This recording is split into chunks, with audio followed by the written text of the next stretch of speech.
Buenos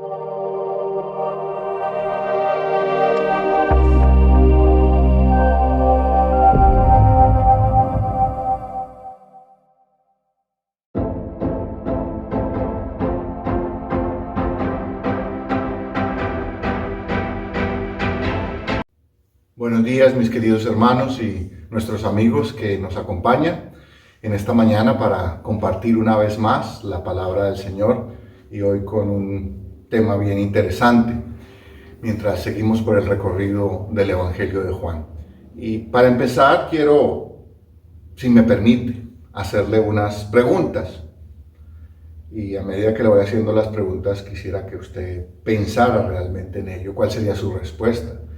Y la primera de ellas es: ¿qué sentiría usted si supiera la hora exacta y la forma cruel como usted iba a morir? ¿Qué pasaría por su mente? ¿Cómo viviría su vida teniendo esa información? Pero especialmente, ¿cómo viviría aquellos últimos días?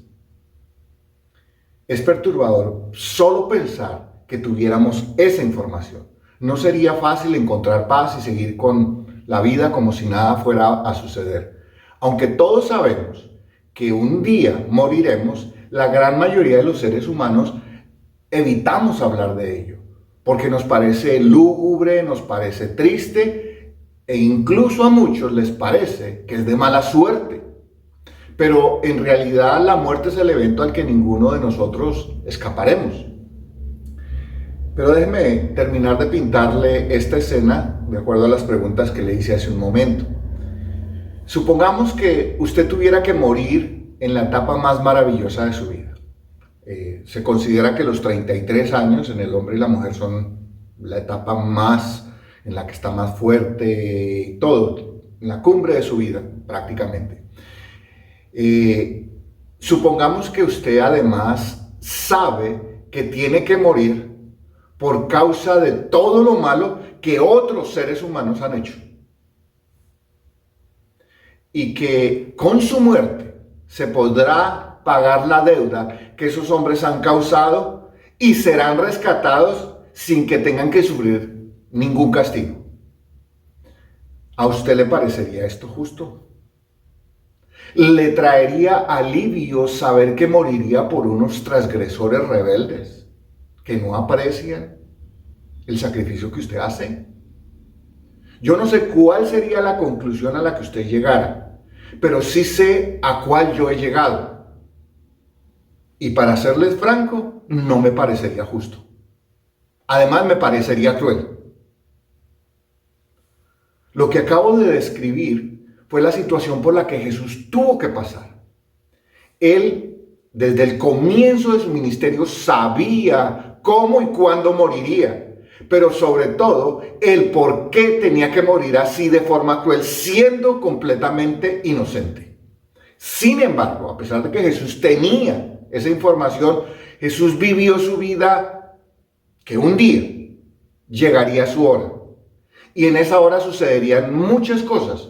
Pero hubo algo en medio de toda esa angustia y dificultad que le sirvió a Jesús de consuelo y lo animó a seguir adelante con la misión que el Padre le había encomendado. Jesús, por amor al Padre y amor a nosotros, soportó esa angustia. Y cuando llegó su hora, se portó valiente y gallardamente, porque sabía todo lo que estaba en juego. Por eso, en esta mañana lo quiero invitar para que veamos cómo Cristo enfrentó aquella hora y las razones por las cuales lo hizo. Así que le voy a pedir que abramos nuestras Biblias en el Evangelio de Juan, el capítulo es del 12, y vamos a retomar donde dejamos la semana pasada, verso 27, vamos a ir hasta el 33. Y hoy les voy a suplicar que prestemos mucha atención a este pasaje, y les voy a pedir que tengan un poquito más de paciencia, pero que estemos muy atentos, porque el pasaje de hoy tiene un gran contenido, una gran profundidad teológica para nuestras vidas, ¿cierto? Y en este pasaje vamos a entender cuál fue la angustia tan grande por la que Jesús tuvo que pasar, cómo pagó por nuestras transgresiones Y vamos a considerar dos aspectos fundamentales en estos versos, en este pasaje. El primero de ellos es la profunda angustia de Cristo por amor a nosotros, la profunda angustia de Jesús por amor a nosotros. Segundo es que Jesús derrotó finalmente al príncipe de este mundo. Esos son los dos temas que vamos a tratar en esta mañana, porque este pasaje es bien denso, profundo teológicamente, como les acabo de decir, pero es importante que prestemos mucha atención. Mire lo que dice aquí. Ahora está turbada mi alma. ¿Y qué diré? Padre, sálvame de esta hora. Mas para esto he llegado a esta hora. Padre, glorifica tu nombre. Entonces vino una voz del cielo, lo he glorificado y lo glorificaré otra vez. Y la multitud que estaba allí y había oído la voz, decía que había sido un trueno. Otros decían, un ángel le ha hablado.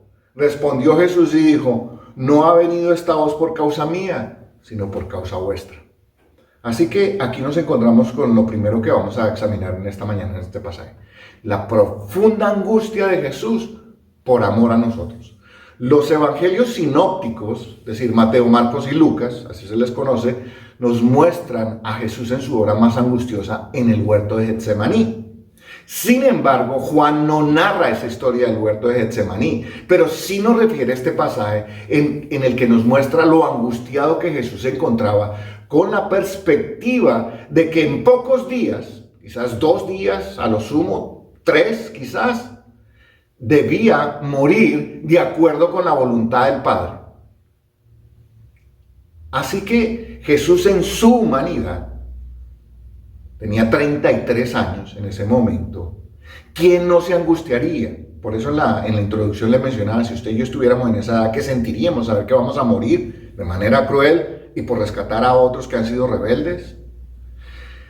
Jesús se estremeció con la perspectiva de la muerte, la forma cruel como moriría y lo que significaba cargar el pecado de la humanidad entera. Pero sobre todo, ¿sabe qué fue lo que más angustió a Jesús y lo conmovió en ese momento? El saber que por unos contados instantes estaría separado totalmente del Padre. Por eso una de sus palabras en la cruz es, ¿por qué me has desamparado? ¿Por qué me has dejado solo? Mientras Jesús cargaba el peso de los pecados de la humanidad, el Padre, prácticamente como si hubiera mirado hacia otro lado. Pero esos pasajes los encontramos en Mateo, capítulo 27, en Marcos, capítulo 15, y allí encontramos estos pasajes que les estoy refiriendo. Sin embargo, ante esa angustia, ante esa perspectiva, Jesús permaneció fiel, porque sabía que precisamente esa era su misión. Para esta hora he llegado. Era entregar su vida para poder pagar por los pecados de la humanidad. Por eso dice, ¿y qué diré? Padre, sálvame de esta hora. Mas para esto he llegado a esta hora. Jesús sabía, lo tenía claro desde el inicio de su ministerio. Jesús sabía que llegaría la hora en que se convertiría en el Cordero que quitaría el pecado del mundo. Por lo tanto, no podría evitar esa hora. Con su muerte se lograrían los 3 mayores objetivos de su encarnación. A, dar gloria a Dios, el primero de ellos. Fue la razón por la que Cristo se encarnó, dar gloria a Dios. Segundo, salvar a los pecadores arrepentidos que creyeran en Él. Y tercero, derrotar a Satanás. Ese será el siguiente punto que veremos en el sermón, solo voy a mencionar los 2 primeros. Así que esta perspectiva de lo que Él iba a lograr, que fue puesto allí delante de Él, fue lo que le ayudó a pasar esa hora de profunda angustia y enfrentar la muerte con mucho valor. Así que miremos rápidamente estos 3 objetivos que Jesús tenía en mente a la hora de enfrentar esa angustia. El primero de todo era la gloria de Dios. Para Jesús lo más importante en su vida fue siempre poder dar gloria a Dios con todo lo que hiciera. Ese era el objetivo central de Cristo. Lo que voy a hacer, lo que voy a decir, todo momento la gloria va a ser para el Padre. En este caso, con su muerte, el Padre recibiría toda la gloria, porque los pecadores merecíamos el castigo eterno, pero en lugar de castigo e ira, recibiríamos misericordia y gracia de parte de Dios. Y por eso el Padre merece toda la honra y toda la gloria por perdonar a individuos como usted y como yo, que hemos sido pecadores y que pagaran Jesús ese precio. Eso es lo primero, la gloria de Dios. Si usted mira este tema, es muy recurrente también en el Antiguo Testamento, que los grandes hombres de Dios, de lo que más interesados estaban, lo que más les importaba era la gloria de Dios. Ahora, lo segundo que miramos en este pasaje rápidamente es que la perspectiva de lo que mantuvo a Jesús allí firme ante esa hora triste y angustiosa fue que salvar a los pecadores. La única forma de poder estar en paz con Dios es pagar la deuda que la rebelión y la desobediencia nuestra causó.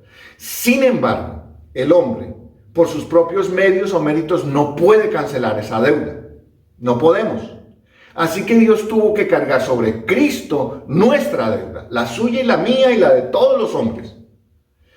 Al morir en la cruz, Jesús pagó esa deuda. Así que nosotros teníamos esa deuda, pero de repente Cristo en la cruz la desapareció para nosotros. ¿Por qué? Porque Él pagó por nosotros.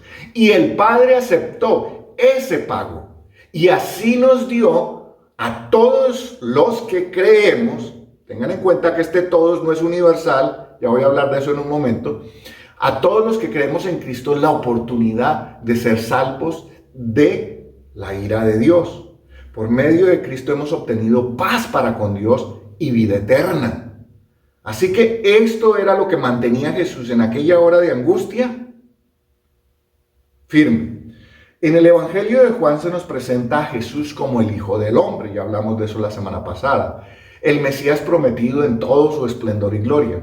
Pero también el Evangelio de Juan nos presenta al Jesús humano en todo su esplendor.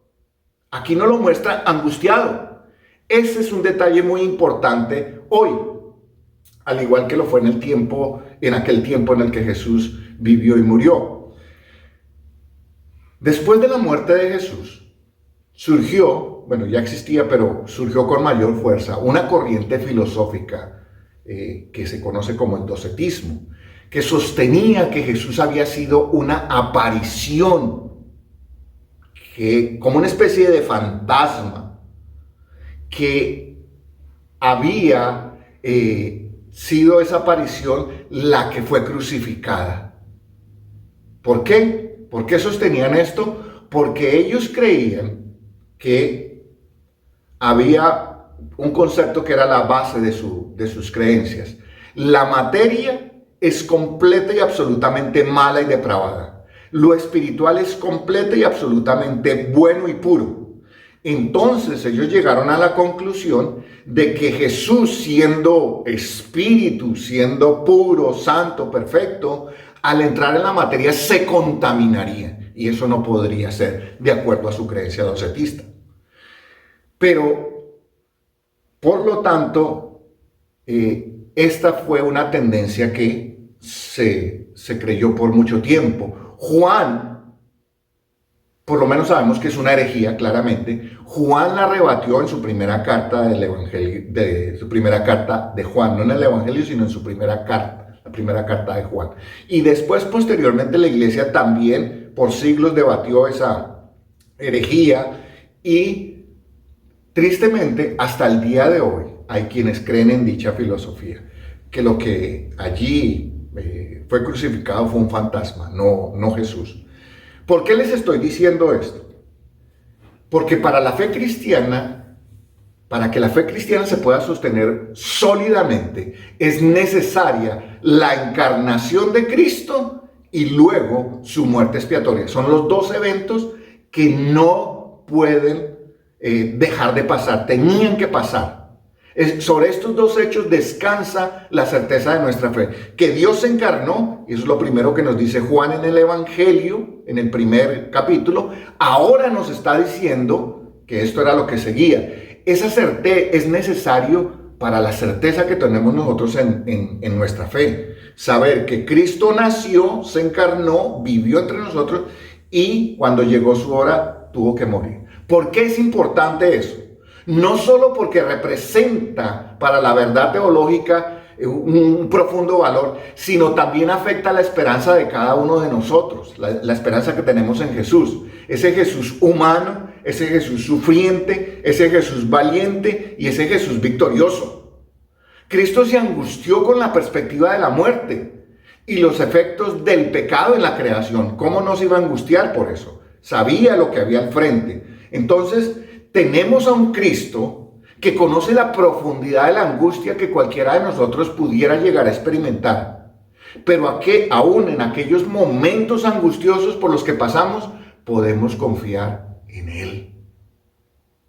También, a pesar de dicha angustia, aún podemos ver en Cristo el profundo amor que siente por nosotros y lo que fue capaz de hacer precisamente por amor a nosotros. Recuerden que Cristo va a la cruz por amor a usted y a mí. Así que como creyentes podemos tener la certeza, y esta es la aplicación que para nosotros es importante desprendiéndose de este punto teológico tan importante y tan central en las Escrituras, es que usted y yo podemos tener la certeza que sin importar cuál sea nuestra angustia, nuestra dificultad o nuestra aflicción, Cristo no solo la entiende, sino que también nos sostendrá con poder, compasión y amor sin igual. Así como el Padre sostuvo a Cristo en aquel momento, Él también nos sostendrá a nosotros. No es lo mismo tener que llorar o sufrir solos que saber que tenemos a Cristo como nuestro compañero en todo tiempo. Solamente Cristo. Isaías nos menciona algo muy interesante acerca de Cristo en el capítulo 53. Dice, aquel varón de dolores experimentado en quebranto. Jesús experimentó los quebrantos más profundos que ningún ser humano podrá jamás experimentar. Y eso, el saber eso, nos puede ayudar en medio de las angustias de la vida. Cuando usted y yo llegamos en esos momentos difíciles, que nos sentimos completamente solos y que nos duele el corazón, se nos parte el corazón del dolor, de la angustia, de la pérdida, de la tristeza, lo que sea, usted y yo podemos estar completa y absolutamente seguros que Cristo está con nosotros y nos consolará. Así esa otra persona se haya ido, hayamos perdido lo que hayamos perdido. Eso es importante para nosotros. Nadie nos podrá amar con el amor con el que el Padre nos ha amado, con el amor con que Cristo vino a esta vida. Nadie tendrá la misma compasión y la misma intensidad con que Dios ha amado aún a los pecadores. Jesús también en aquella hora enfrentó al enemigo que nosotros no podíamos derrotar. Ese enemigo poderoso que todos los seres humanos tenemos, que es Satanás. Jesús en aquella hora, no solo con la perspectiva de su muerte, vio la gloria del Padre, vio que nos rescataba, pero también se dio cuenta que con ese sacrificio derrotaría finalmente a Satanás. Pero ese triunfo sería muy costoso. ¿Por qué? Porque Jesús tuvo que entregar su preciosa vida. Y quiero hacerlo meditar por un instante en eso. Cuando Jesús entrega su vida por usted y por mí, lo hace por amor. Porque no hay nada que usted y yo podamos hacer para devolverle el favor o para pagarle el sacrificio que hizo. Jesús lo hizo por amor a usted y a mí. Y eso tiene que ser una razón suficiente para nosotros estar agradecidos. Y aun cuando la angustia venga, podamos seguir adelante. ¿Ve? A Jesús lo sostuvo eso. A nosotros nos debe sostener el saber que Cristo nos ama tan profundamente y está siempre allí para socorrernos. Mire lo que dice el verso 31. Ahora es el juicio de este mundo. Ahora el príncipe de este mundo será echado fuera. Y si fuere levantado de la tierra, a todos atraeré a mí mismo. Y decía esto dando a entender de qué muerte iba a morir. Así que aquí nos encontramos con el segundo aspecto fundamental de este pasaje. Jesús derrotó al príncipe de este mundo. En estos siguientes versos Juan nos dice que Jesús entendía perfectamente lo que significaba ese momento de angustia. Había varias circunstancias espirituales ocurriendo al mismo momento, de manera simultánea en ese momento de la vida de Jesús. Había llegado el tiempo de juzgar a este mundo, el príncipe de este mundo sería echado, Jesús sería levantado y como resultado de su sacrificio muchos llegarían a obtener la salvación. Ve, todas estas cosas estaban sucediendo a la misma vez, en torno a esa hora a la que Jesús tendría que enfrentar. Y es necesario que nosotros nos detengamos por un momento y examinemos cada uno de esos eventos lo mejor que podamos para tener una clara visión de lo que significó el hecho de que la hora del Hijo del Hombre había llegado. Desde el momento en que el hombre pecó en el huerto del Edén, se creó una separación entre Dios y los hombres, creando así una situación de crisis, juicio. La palabra juicio en el griego se traduce del original crisis, con K, crisis. Y significa que ha llegado el momento de juicio, ¿cierto? Porque se había quebrantado, ¿qué? En el huerto del Edén que se quebrantó, el shalom de Dios, la paz de Dios, se había quebrantado porque el hombre se rebeló contra su creador. Dios entonces, en respuesta a esa rebelión, en el mismo capítulo de Génesis, que es el capítulo 3, en el capítulo 3 el hombre se rebela contra Dios. Y en ese mismo capítulo, en el verso 16, Dios nos promete un Salvador. Dios no podía tolerar la desobediencia y la rebeldía del hombre dentro de la creación que le pertenecía a él. Por lo tanto, tendría que juzgar al culpable. Tendría que enfrentar el castigo que le correspondía. Pero no solo sería el hombre el que enfrentaría el castigo divino, sino también la serpiente antigua o Satanás.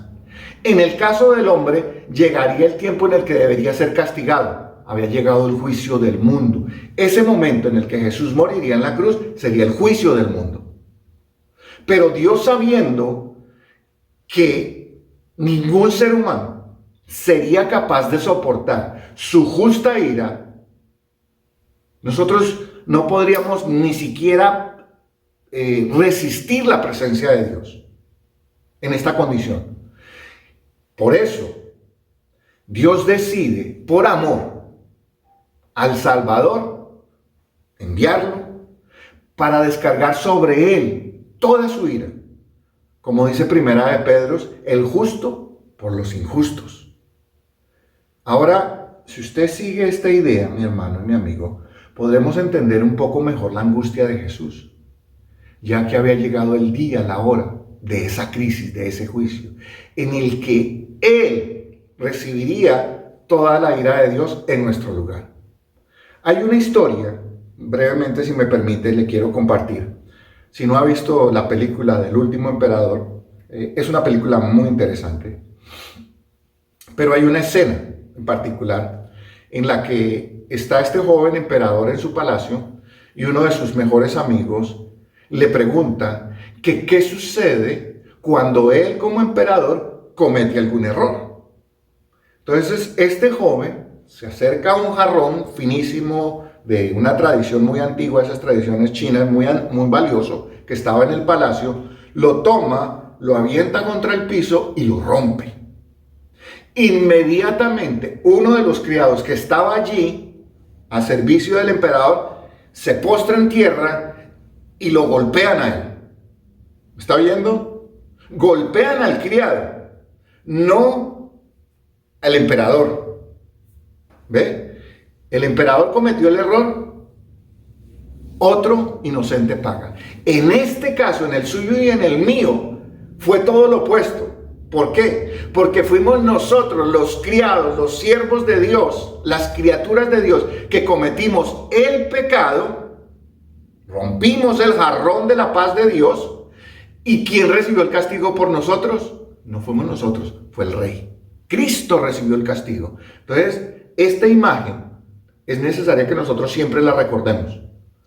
Pero Jesús no era lo único que se obtendría en aquella hora de angustia. Satanás, desde el momento en que hizo caer a Adán y Eva, le arrebató al hombre el derecho a gobernar este mundo que nos pertenecía por mandato y por derecho divino. Dios dijo en Génesis que nosotros deberíamos juzgar la creación. Y no solo nos arrebató lo que por derecho nos pertenecía, sino que nos incitó a rebelarnos contra nuestro Creador. Así que para él también había llegado la hora de ¿qué? Crisis. En griego, juicio. Satanás pensó, mire esto, Satanás pensó que al usar a los hombres, en especial a los religiosos, para eliminar a Jesús, finalmente podría disfrutar de su reino. Satanás estaba convencido de que ese plan le iba a funcionar. Pero lo que no sabía, porque él no es omnisciente, ni omnipresente, ni omnipotente, es muy poderoso sí, pero no sabe todo, es que precisamente por medio de la muerte de Cristo, Dios lo juzgaría y sería hallado culpable, y esta sería su derrota final, echado fuera. El príncipe de este mundo es echado fuera. ¿De qué? De la presencia de Dios completamente, y se produce una sentencia contra él. Déjeme explicarle, usted dirá entonces, bueno, y si Satanás ya fue condenado, ¿por qué todavía hay tanta maldad en el mundo? Déjeme explicarle esto de manera legal, cómo funciona. En la ley existe la figura de un reo ausente. ¿Qué significa esto? Que hay una persona que se tiene claramente identificada quién es, que cometió un crimen y se lleva todo el proceso y es declarado culpable, ¿sí? Pero se escapó, está libre por allí escondiéndose. Ese individuo ya ha sido condenado a 30 años de prisión, a la pena que sea, o incluso a la pena de muerte, ya está condenado. Pero el hecho de que todavía esté suelto por ahí significa que puede seguir haciendo daño, puede seguir aumentando a sus crímenes. Eso es precisamente lo que pasa con Satanás. Satanás ya está derrotado por Cristo en la cruz, ya está condenado por Dios, pero aún anda suelto. Por eso las escrituras nos dicen que él sabe que le queda poco tiempo, y por eso se está moviendo como un diablo por todas partes. Y es la realidad que vemos. Hoy vemos la maldad del hombre que funciona a unas velocidades impresionantes. Él sabe que le queda poco tiempo. No porque sea condenado, él ya lo sabe, sino porque le queda poco tiempo para ir a pagar su condena. Será puesto preso, porque eso es lo que las escrituras nos dicen. Como bien lo dice Juan, Jesús sabía perfectamente de qué, este es otro aspecto, de qué forma moriría él. Porque nos dice precisamente, y decía esto, dando a entender de qué muerte iba a morir.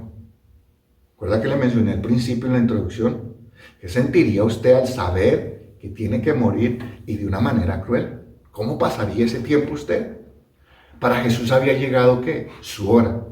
Pero el consuelo que él sentía, o la paz que le permitía enfrentar esa hora de angustia, era que lograría glorificar al Padre, rescataría a muchos y derrotaría finalmente y por completo a Satanás. Se lograría el plan de Dios. En este momento es necesario que hagamos una aclaración, mi hermano. Porque por ahí anda también esta filosofía de una salvación universal. Juan no está hablando de una salvación universal. Está hablando de que todos los seres humanos van a ser salvos porque Cristo murió en la cruz. No, eso no lo sostienen las escrituras en ninguna parte. Lo que pasa es que a veces se utiliza la palabra todos, pero todos no significan todos los seres humanos. Todos significa los que creen en Cristo. Absolutamente todas las personas que creen en Cristo, que depositan su fe en Él, todos se salvarán. Se salvarán, todos.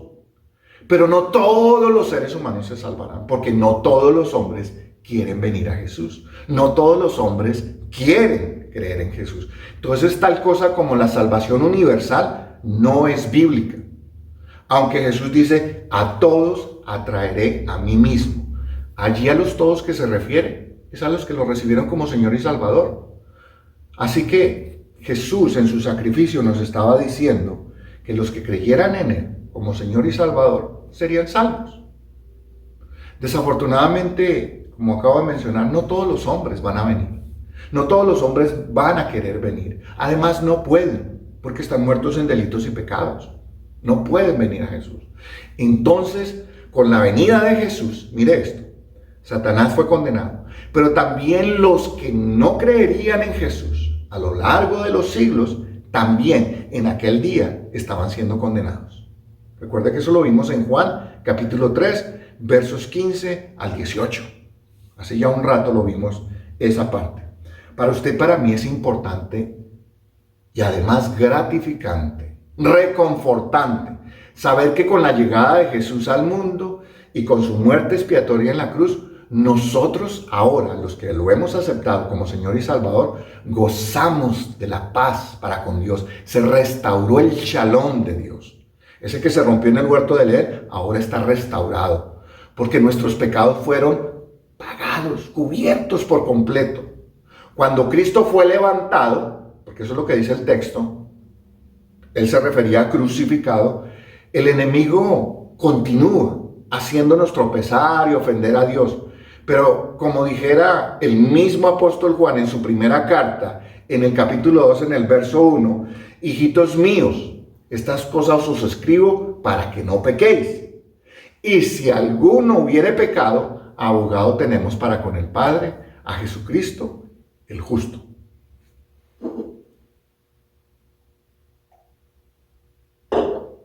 Jesús derrotó a nuestro peor y más feroz enemigo, el pecado, y a quien nos empujaba a pecar, a Satanás. Porque también a Satanás le había llegado su hora. Nuestra hora también llegó con la muerte de Cristo. Fuimos juzgados y aunque éramos culpables, el Padre aceptó el pago que Jesús hizo por nosotros. Piénselo de esta manera. Nosotros pecamos, ofendimos a Dios de manera terrible, su santidad. Dios nos va a castigar por eso, pero aparece Cristo como nuestro abogado y dice, yo pago por ellos. Y pone su vida por nosotros. Y entonces el Padre lo castiga a él y nos justifica a nosotros. Eso fue lo que pasó en la cruz del Calvario. La hora de angustia de Jesús se convirtió entonces en un momento de angustia, en una eternidad de gozo para Dios, de gloria para Dios y para nosotros los hombres que lo hemos recibido como Señor y Salvador.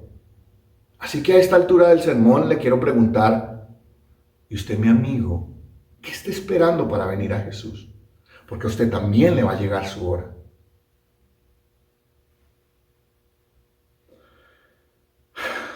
Sin Cristo, al igual que a Satanás, en aquel día le esperará el mismo destino. Eso es lo que la Biblia nos dice. Será arrojado al lago de fuego, Satanás, sus demonios y todos los seres humanos que no recibieron ni aceptaron a Cristo como su Señor. Es el mismo destino. Serán echados fuera de la presencia de Dios y puestos en un lugar donde sufrirán por la eternidad. ¿Y sabe por qué? Porque Cristo derrotó por completo a Satanás. No tiene ni la más mínima posibilidad de triunfar. Ya fue derrotado. Jesús experimentó una angustia que ninguno de nosotros los seres humanos experimentaremos. Porque no podemos. Además, tampoco queremos. Así que Cristo soportó la angustia por amor a nosotros, a usted y a mí, para que entonces pudiéramos disfrutar de perdón y paz. Ese perdón y esa paz que Dios nos otorga gratuitamente, porque a usted y a mí no nos costó, le costó a Dios y le costó a Jesús, por medio de ese sacrificio en la cruz, de Cristo en la cruz del Calvario. Así que Cristo cargó la angustia y la separación divina. Por eso ahora usted y yo no tenemos de qué angustiarnos realmente en esta vida, porque cuando nosotros también nos llegue la hora, tenemos un hogar allá en el cielo, como dice un himno, donde Jesús nos lo fue a preparar. También los que hemos recibido a Cristo como Señor y Salvador, tenemos la preciosa bendición de saber que Cristo derrotó totalmente, por completo, de manera definitiva, a nuestro peor adversario, a Satanás. Este enemigo seguirá poniendo tropiezos, a nuestro diario caminar, sí. Pero para eso Jesús nos dejó al Espíritu Santo, para que nos ayude diariamente a evitar, a caminar sin tropezar cada día. Por eso es que es indispensable que usted y yo, todos los días de nuestra vida, entreguemos el control de ella a Jesús y pidamos al Espíritu Santo que nos guíe a caminar por este mundo que parece un campo minado. Así que Jesús experimentó la angustia, una angustia tan profunda, pero nosotros no nos alegramos de que Jesús hubiera experimentado esa hora de angustia. Nos alegramos de que cuando llegó su hora, Él la enfrentó. Por amor al Padre, por rescatarnos a nosotros y para derrotar a Satanás. Así que ahí donde está mi amigo y mi hermano, le voy a pedir que inclinemos nuestro rostro en un instante y oremos al Señor. Padre amado, ¿qué podremos decir en esta mañana aparte de decirte gracias, gracias y mil gracias desde lo más profundo de nuestro corazón? Jesús amado, de solo pensar en la angustia que por amor al Padre y a nosotros tuviste que soportar, se nos estremece el corazón y nos sorprende tanto amor, a sabiendas que somos pecadores y rebeldes por naturaleza. Gracias por la obra del Espíritu Santo que nos ilumina para que la verdad del Evangelio sea clara y de esta manera podamos día a día enfrentar las pequeñas angustias por las que pasamos mientras que esperamos también nuestra hora, aquella hora gloriosa en la que te veremos cara a cara y nunca más sufriremos ni angustias ni los ataques de Satanás.